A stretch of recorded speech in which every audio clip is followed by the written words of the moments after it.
Evelyn was an amateur photographer with big dreams. Every weekend, she would grab her vintage camera and wander around her small town, capturing candid shots of people, architecture, and nature. Her goal was to build a portfolio that would impress art schools.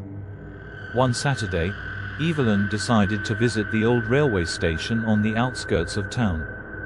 The station had been abandoned for decades, a relic of a bygone era, and its weathered structure made for the kind of eerie, nostalgic photos she loved. She spent hours there, snapping pictures of the graffiti-covered walls, broken windows, and rusting train cars. The station was completely silent except for the occasional creak of the wind pushing against the metal.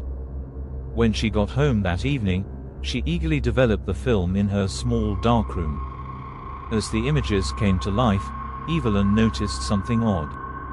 In one of the photos, taken of the platform, a shadowy figure stood at the far edge. It was faint, barely visible, but it was unmistakably human-shaped.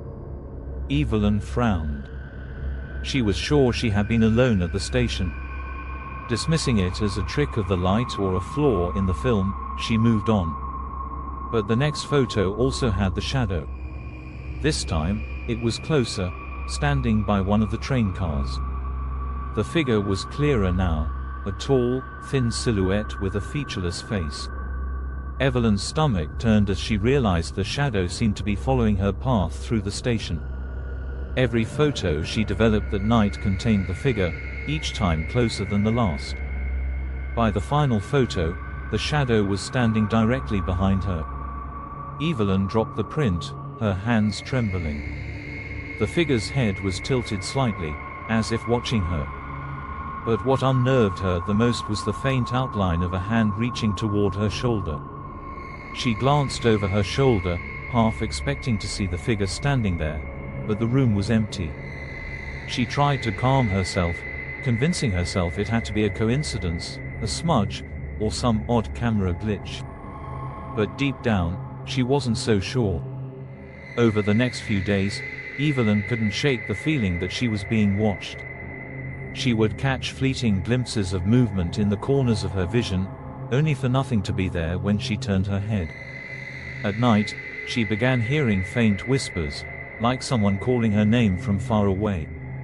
One morning, Evelyn woke up to find a new photo on her desk. It hadn't been there the night before, and she certainly hadn't taken it. The photo was of her, sitting at her desk, her face illuminated by the glow of her computer screen. In the background, standing just outside her bedroom window, was the shadowy figure. Panicked, Evelyn grabbed her camera and tried to delete the photos, but they wouldn't erase.